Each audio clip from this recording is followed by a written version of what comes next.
আজকে আমরা যে বিষয় নিয়ে আলোচনা করব সেটি হচ্ছে পুঁটি মাছের চাষ পদ্ধতি সম্পর্কে। পুকুরে পুঁটি মাছ, বিশেষ করে থাই সরপুঁটি চাষ পদ্ধতি অত্যন্ত লাভজনক, কারণ এই মাছ খুব দ্রুত বৃদ্ধি পায় এবং অল্প গভীরতার পুকুরেও সহজে চাষ করা যায়। পুকুর নির্বাচন ও প্রস্তুতি। পুঁটি মাছ চাষের জন্য পুকুর প্রস্তুতির ধাপগুলো হলো: পুকুরের ধরন।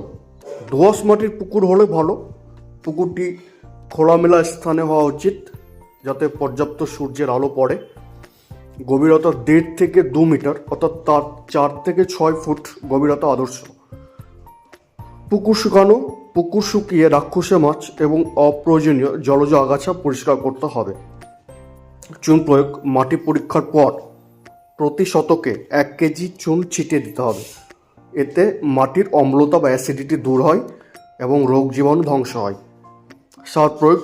চুন প্রয়োগের 5 থেকে 7 দিন পর প্রতি শতকে 4 থেকে 5 কেজি গোবর, 100 গ্রাম ইউরিয়া এবং 50 গ্রাম ট্রিপল সুপার ফসফেট বা টিএসপি প্রয়োগ করতে হবে। পোনা মজুত। পুকুরের জল যখন হালকা সবুজ হবে তখন আমরা পোনা মজুত করতে পারি, বা আদর্শ সময়। পোনা নির্বাচন। সুস্থ, সবল এবং রোগমুক্ত পোনা আমাদের নির্বাচন করতে হবে। মজুত ঘনত্ব প্রতি শতকে 80 থেকে 100টি থাই সরপুঁটির পোনা ছাড়া যেতে পারে। মিশ্র চাষের ক্ষেত্রে কাপ জাতীয় মাছের সাথেও এটি চাষ করা যায়।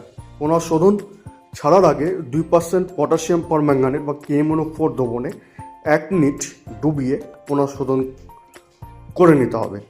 খাদ্য ব্যবস্থাপনা। পুঁটি মাছ সর্বভুক বা অমনিভোর, তাই এরা প্রাকৃতিক ও কৃত্রিম উভয় খাবারই খায়। প্রাকৃতিক খাবার। পুকুরে পর্যাপ্ত প্ল্যাঙ্কটন, শৈবাল ও ক্ষুদ্র প্রাণী তৈরির জন্য নিয়মিত সার দিতে হবে। সম্পূরক খাদ্য। মাছের ওজনের 3 থেকে 5% হারে চালের কুড়ো, গমের ভুসি এবং সরিষার খোল মিশিয়ে নিয়মিত খাবার দিতে হবে, সকালে এবং সন্ধ্যায় বা বিকেলে, নির্দিষ্ট স্থানে দিনে 2 বার সমান 2 ভাগে ভাগ করে আমাদের খাবারটা প্রয়োগ করতে হবে। বাজারে পাওয়া বাণিজ্যিক ফ্লোটিং ফিড ব্যবহার করলে মাছ দ্রুত বাড়ে। খাবারের ক্ষেত্রে অন্যান্য একটা আমাদের টিপস হচ্ছে, এরা কচি ঘাস, নেপিয়ার ঘাস বা কলা পাতা খেতে খুব পছন্দ করে। পুকুরের এক কোণে একটি বাঁশের ফ্রেমে এগুলো দেওয়া যেতে পারে। পরিচর্যা ও রোগ নিয়ন্ত্রণ। সেটি হচ্ছে জলের গুণাগুণ। জলের রং খুব বেশি সবুজ হয়ে গেলে সার দেওয়া বন্ধ রাখতে হবে। জলে অক্সিজেনের অভাব হলে জল ছিটিয়ে বা পাম্পের মাধ্যমে বাতাস চলাচলের ব্যবস্থা করতে হবে। রোগ বালাই। সাধারণত পুঁটি মাছের রোগ কম হয়, তবে শীতকালে মহামারী ক্ষত রোগ হতে পারে বা হেপাটাইটিক আলসারেটিভ সিনড্রোম যাকে আমরা বলি। প্রতিকারের জন্য পুকুরে চুন ও লবণ ছিটিয়ে জল পরিষ্কার রাখতে হবে। সবচেয়ে ভালো হচ্ছে আমরা যদি বিটাডাইন 5% প্রতি বিঘাতে 400 ml হারে প্রয়োগ করি, তবে এই রোগ থেকে মুক্তি পেতে পারি। মাছ আহরণ। থাই সরপুঁটি খুব দ্রুত বাড়ে।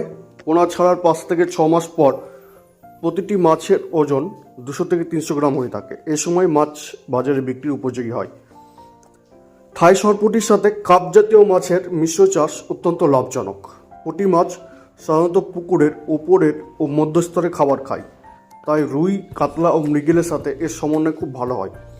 প্রতি শতকে মিশ্র চাষের ক্ষেত্রে মোট 40 থেকে 50টি উন্নত জাতের পোনা ছাড়া যেতে পারে। সেক্ষেত্রে থাই সরপুঁটি তবে 20 থেকে 25টি দ্রুত বৃদ্ধির জন্য, কাতলা 5 থেকে 6টি পুকুরের ওপরের স্তরের জন্য, রুই 10 থেকে 12টি পুকুরের মধ্যস্তরের জন্য, মৃগেল বা কার্পীয় মাছ যাকে আমরা কমন কাপ বা সাধারণ কাপ বা আমেরিকান রুই বলি, সেই মাছ 5 থেকে 7টি পুকুরের তলদেশের জন্য।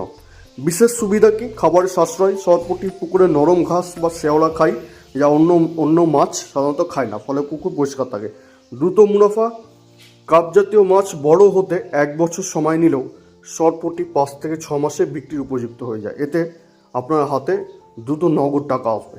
কিছু গুরুত্বপূর্ণ টিপস, সেটি হচ্ছে পোনা ছাড়ার সময় কাপ পোনাগুলি সরপুঁটির চেয়ে কিছুটা বড় সাইজের হলে ভালো হয়, যাতে কেউ কাউকে আক্রমণ করতে না পারে। সবুজ ঘাস। মিশ্র চাষে সরপুটির জন্য আলাদা করে কচি ঘাস, খুদিপানা বা নেপিয়ার ঘাস দিলে রুই কাতলার খাবারের ওপর চাপ কমে এবং সবার বৃদ্ধি ভালো হয়। জলের স্তর খেয়াল রাখবেন, পুকুরে যেন অন্তত 5 থেকে 6 ফুট জল থাকে, কারণ বড় কার্প মাছ চলাচলের জন্য গভীরতা প্রয়োজন। তো এই ছিল পুঁটি মাছের চাষ পদ্ধতি সম্পর্কে, প্রধানত থাই সরপুটি বা সরপুটি মাছের চাষ পদ্ধতি সম্পর্কে সম্যক একটি আলোচনা।